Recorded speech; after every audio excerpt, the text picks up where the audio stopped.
What if you took the top 1% of performers in the world, the self-made millionaires, billionaires, and looked at what they all had in common? What would those 7 traits be? We're going to unpack that in this video. What's up, guys? I'm Clark. Full disclosure, not a billionaire, not even a millionaire. But using these 7 methods, I'm on track to be one by the age of 30. Mindset number 1, millionaires and billionaires think big. So many times we let our past determine our future. We say, I can't have X, I can't have $1 million, I can't be on the path to $1 billion because here's all the reasons in my past and ways I failed that are preventing me from getting there. We let being realistic stop us and hold us back from the life we want and the life we deserve. And that's the mission on this channel, is we are here to stop settling and start living. The first step to doing that is this. Practice a concept called zero-based thinking. This comes from Brian Tracy. If you could start over today, if you could scrap everything in your past, how would you act? How would you behave? What are the habits you would instill? Who would you hang out with? Would you be in the same business you're in right now? Would you be doing the same things you're doing every single day? Would you be living in the same environment? Would you be dating that person? Would you be spending money on what you're spending it on? There's no right or wrong here. If you answered no to any of those, no, I would change something, then get moving and change it. Steve Jobs said it best when he says, look around you. Everything around you changes when you realize it was built by people who are no smarter than you. Everything around you is built by people who are no smarter than you and I. Allow yourself to dream, to think big, and that's how you get the results. That's how you break past the limiting beliefs, practice zero-based thinking, and just go for it. All right, now that we've thought big enough, let's talk now about the nitty-gritties on how to get rich, okay? There's 2 ways I like to think about this. Derek Halpern likes to tell the story about a locksmith. Now, this guy starts out and he goes around to clients' house and unlocks their locks that are stuck. First, it takes him 2.5 hours. He's sitting there fiddling with the lock, struggling, he can't get it open, and then finally, boom, it opens. That'll be $250. Well, what happens? Over time, this locksmith gets better and better at his job. So pretty soon it starts taking him an hour, 30 minutes, and then eventually he can get that lock open in just 10 minutes. That'll be $250. What he noticed is when he charged people $250 for the 2 hours, they would happily pay it.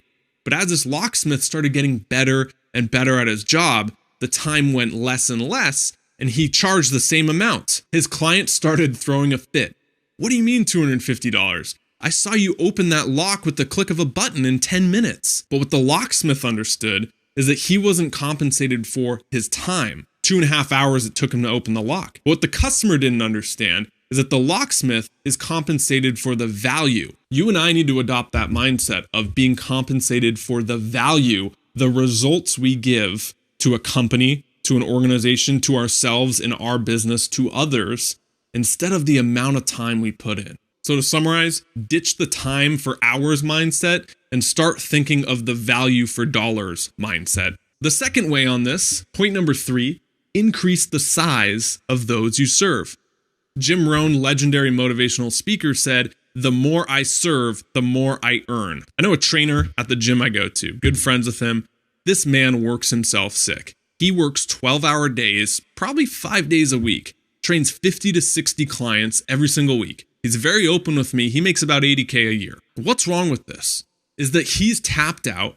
He's pushed himself to the max. $80K is the most amount he will make. Now, what would happen if he took 1 or 2 days off and instead of $80K for 50, 60 clients, he trained 40 or 30 clients and brought in $40K a year. But in those 2 days, he focused on serving the masses. In other words, he got out of that 50 to 60 people is all I can serve, and he put it into creating videos on YouTube. He put it into growing an email list. He put it into marketing himself as a trainer online, going after the masses of people. Pretty soon over time, might not be instantly, he would eventually make that difference of that 40K a year. Because once you know how to make 40K, it's easier to scale that up to 400K. If he took 1 or 2 days and focused on how do I serve the masses? How can I scale what I'm doing? Can I film these workouts and post them online? Can I attract people to me by giving away free information? And then eventually release products to them, and pretty soon over time, you're making that difference of that 40K by now working 3 days a week instead of 5. Mindset of self-made millionaires and billionaires number 4, communicate.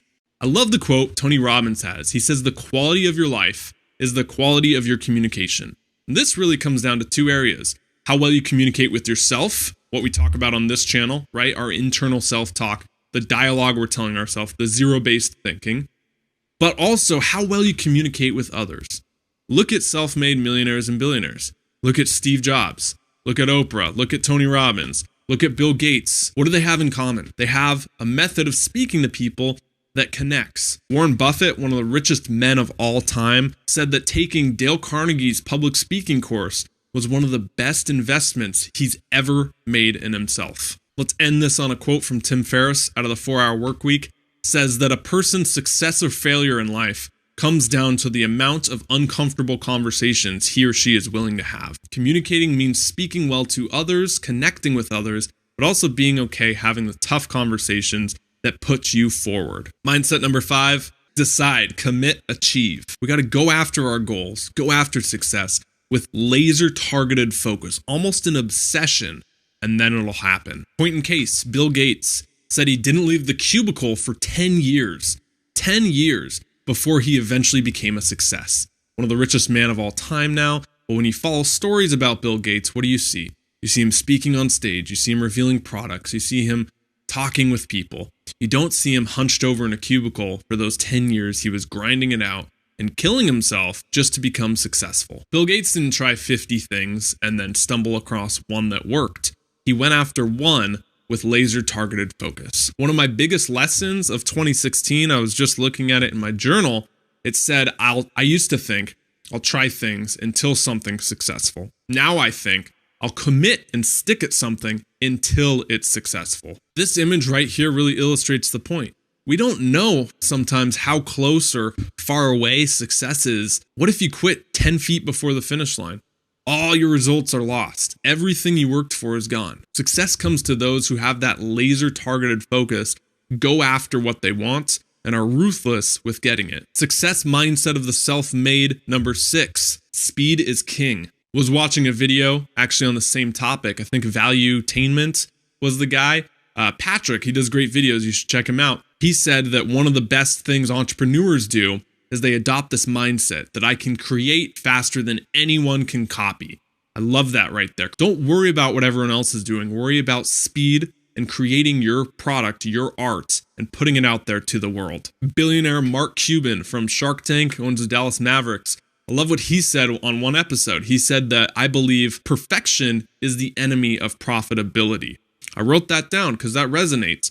If you and I are so focused on becoming perfectionists, on making everything we put out into this world absolutely perfect, how are we going to get anywhere? You need speed. You need that execution.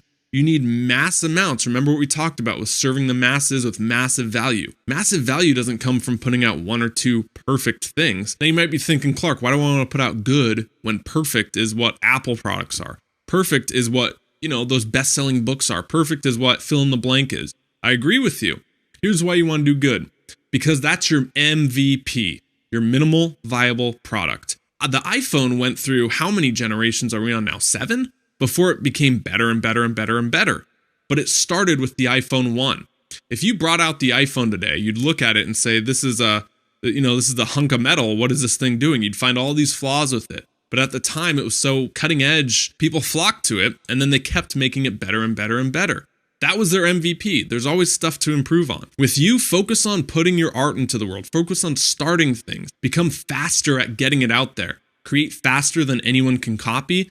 That's how you get ahead with business. Success mindset number 7, the last one, model the masters. Again, going back to a Jim Rohn quote, success leaves clues. One truism that's very spot on is you are who you hang around. Birds of a feather flock together. If you look at your 5 people you hang around most, you're the average of them. So you got to seek out people. It's why it's important to seek out people who are ahead of you and average yourself up instead of hanging around what's comfortable or even what feels good. Subconsciously, if you hang around people who are doing worse than you, you get an ego boost from that because you're the successful one. You shouldn't feel like that amongst your friends. Find 5 people, find communities like this one, find people online now. We're globally connected. And average yourself up into the top 5 people you hang around most. Seek out mentors, seek out coaches, seek out people who have been there that you can learn from and shorten the learning curve. There you go. Those are the 7 mindsets of self-made millionaires and billionaires. My name's Clark. I would love it if you subscribe to this channel. If you like this video, please give it a big thumbs up. In the comments down below, post your success mindset, the thing that we left out in this video that you would like to add. Last thing, if you're looking to start a business, if you're looking to just create things around what you're passionate about, I posted an ebook on the Kindle store called the YouTube Success Formula. Now, this is how you can use video. This is how you can use online media to really get into business, because it's one of the best times to do so. It's growing 50% year after year. You want to get in this now. And this is just a short little, I think, $3 ebook that when you buy, you'll get access to 3 additional bonuses that are exclusive that I use with coaching clients and 7-figure businesses I do consulting with. Thank you so much for watching this video. Please share it with anyone you want to inspire. And until next time, stop settling, start living. See you guys.